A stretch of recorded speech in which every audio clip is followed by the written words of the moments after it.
Hey guys, welcome back to my new video.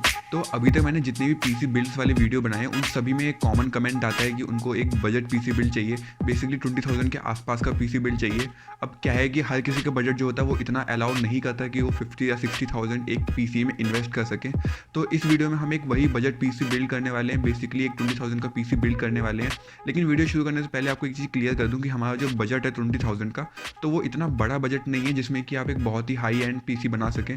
Basically हमको थोड़ी limitation के साथ रह के पीसी बिल्ड करना पड़ेगा, लेकिन फिर भी हमारा एंड में जो पीसी बनकर तैयार होगा वो इतना कैपेबल होगा कि आप उसमें 1080p लो सेटिंग पे लगभग सारे ही गेम आराम से खेल सकें। और मैं आपको सारे ऑप्शन बता दूंगा कि क्या क्या आप कंपोनेंट्स यूज़ कर सकते हैं, क्या फिर आपके लिए क्या अच्छा ऑप्शन रहेगा, कहाँ से लेने चाहिए। तो हम सारी बात इस वीडियो में करने वाले हैं, तो एक बार इस वीडियो को एंड तक जरूर देख लीजिएगा। लेकिन वीडियो शुरू करने से पहले एक छोटी सी रिक्वेस्ट है, अगर आप इस चैनल पर पहली बार आएँ और आपने अभी तक चैनल सब्सक्राइब नहीं किया है तो प्लीज़ जाने से पहले सब्सक्राइब कर लीजिएगा। उम्मीद है इस वीडियो के एंड तक 400 सब्सक्राइबर हो जाएंगे, तो जल्दी ही आप 500 सब्सक्राइबर करा दीजिएगा। तो मेरे चैनल पे ऐसे ही मैं टेक और पीसी के बारे में ही बात करता हूँ। तो हाय गाइस, मैं हूँ निक, आप देख रहे हैं मेरा चैनल डी टेक्निक। चलिए वीडियो शुरू करते हैं।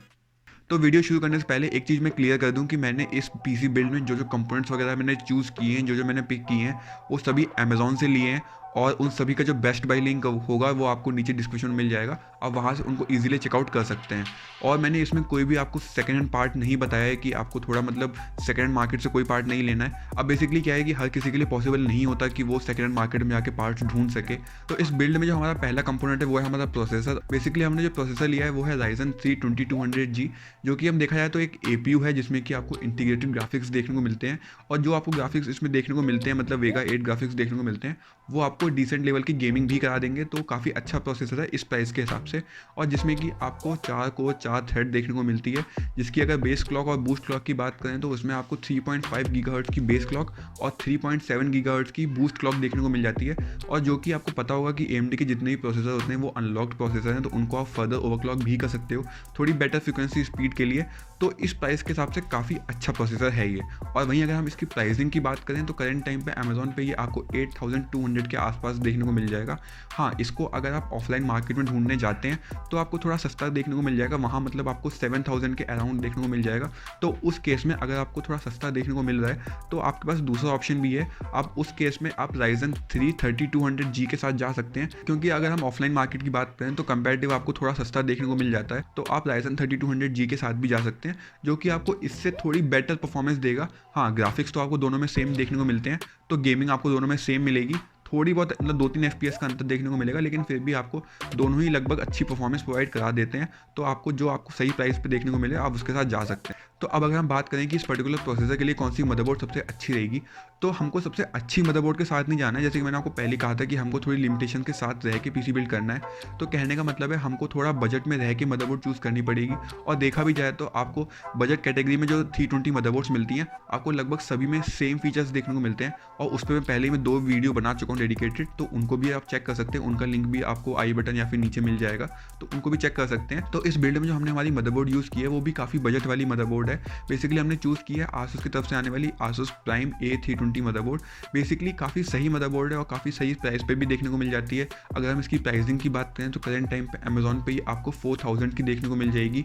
और अगर आप इसको ऑफलाइन मार्केट में भी लेने जाते हैं तो आपको कुछ ज़्यादा खास अंतर देखने को नहीं मिलेगा। बेसिकली वहाँ पे आपको 3,500 के आसपास देखने को मिलेगी, तो कुछ ज़्यादा खास अंतर नहीं है। आप चाहें तो इसको ऑनलाइन भी ले सकते हैं, चाहें तो ऑफलाइन भी ले सकते हैं। और वही आपको ऑनलाइन से लेनी है, अमेज़ॉन से लेनी है, तो इसका जो बेस्ट बाय लिंक है वो आपको नीचे मिल जाएगा, वहाँ से चेक कर सकते हैं। तो अब अगर हम बात करें हमारे तीसरे और मेन कंपोनेंट के बारे में, जो कि हमने लिया हमारी रैम।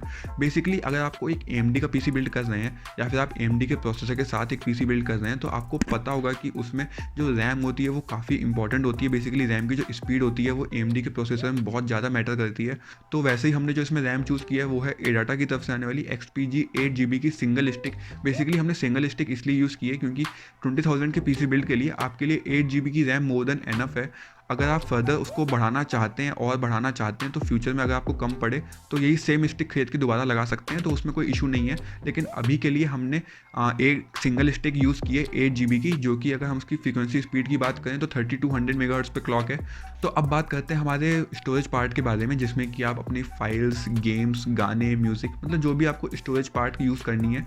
तो अब हम स्टोरेज की बात करें तो अभी तक हमने जितनी भी पीसी बिल्ड्स की हैं उन सभी में हमने एक ही चीज़ यूज़ की है, मतलब हम एक ही हार्ड ड्राइव यूज़ की है, जो कि आती है सीगेट की तरफ से 1 TB की बैराकूडा मैकेनिकल हार्ड ड्राइव। वही सेम हम इसमें भी यूज़ करने वाले हैं। लेकिन आप कोई भी हार्ड ड्राइव लें, आपको एक चीज़ ध्यान रखनी है कि आपकी जो हार्ड ड्राइव है वो कितने RPM पे चलती है। बेसिकली मार्केट में आपको 2 स्पीड देखने को मिलती है, जैसे कि एक 5400 RPM और एक मिलती है 7200 RPM। तो आपको 7200 RPM वाली के साथ ही जाना है, उसमें आपको थोड़ी अच्छी रीड एंड राइट स्पीड देखने को मिल जाएगी, तो वो आपको थोड़ी सी मतलब अच्छी परफॉर्मेंस प्रोवाइड करा देती है। तो बेसिकली आपको दोनों का ही जो लिंक है वो आपको नीचे डिस्क्रिप्शन में मिल जाएगा, आप वहाँ से उनको भी चेक कर सकते हैं। तो अब बात करते हैं हमारे आखिरी कंपोनेंट के बारे में, जो कि हमने लिया हमारी पावर सप्लाई। अभी के लिए हम जो यूज़ कर रहे हैं वो आती है एंट ई स्पोर्ट की तरफ से VS500L। बेसिकली 500 वाट की पावर सप्लाई है, और जो कि इस बजट के हिसाब से मोर देन एनफ है, जो कि अभी के हिसाब से भी और थोड़े फ्यूचर के हिसाब से भी आपको अच्छी खासी पावर सप्लाई कर देगी। और फ्यूचर में अगर आप ग्राफिक कार्ड भी लगाएंगे तो भी आपको कुछ चिंता करने की जरूरत नहीं है,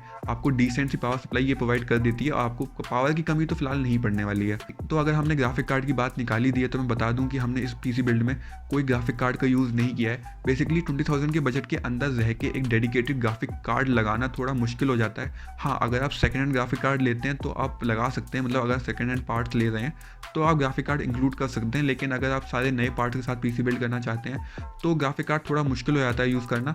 लेकिन फिर भी आप फ्यूचर में इसमें ग्राफिक कार्ड लगा सकते हैं। और अभी के लिए आपके जो इसके इंटीग्रेटेड ग्राफिक्स हैं वेगा 8 ग्राफिक्स, उन पे गेमिंग करेंगे तो आपको अच्छी खासी परफॉर्मेंस मिल जाएगी। बेसिकली आप वेगा 8 ग्राफिक्स पे काफ़ी डिसेंट सी गेमिंग कर सकते हैं। आपको जितने भी गेम खेलने हैं लगभग सारे ही गेम ही आराम से चला के दे सकता है वेगा 8 ग्राफिक्स। तो अभी के लिए आपको कुछ प्रॉब्लम नहीं होगी, लेकिन फ्यूचर में आप थोड़ा बजट अपना बढ़ा के या फिर थोड़े पैसे बचा के इसमें ग्राफिक कार्ड खरीद के लगा सकते हैं, उसमें कोई इशू नहीं है। तो अभी के लिए बेसिकली हमने खाली ये 5 पार्ट के साथ एक पीसी बिल्ड किया है। और बात है कैबिनेट की, तो कैबिनेट की अगर मैं बात करूँ तो ऑनलाइन अगर आप कैबिनेट लेने जाएंगे तो आपको 2000 से कम का नहीं मिलेगा, बेसिकली अगर आप डिसेंट कैबिनेट्स की बात करें। लेकिन अगर आप एक बजट पीसी बिल्ड कर रहे हैं जिसका ओवरऑल बजट 20,000 है, तो उस केस में आप 2000 का कैबिनेट यूज़ करेंगे तो वो मतलब अच्छा ऑप्शन नहीं है। बेसिकली कैबिनेट अगर आप मार्केट में जाते हैं तो 500-600 के आसपास आपको ईजिली कोई ना कोई कैबिनेट देखने को मिल जाएगा। अभी के लिए टेम्प्रेरी यूज़ के लिए आप वो यूज़ कर लीजिए, आपको थोड़ा बजट फ्रेंडली रहेगा आपके लिए।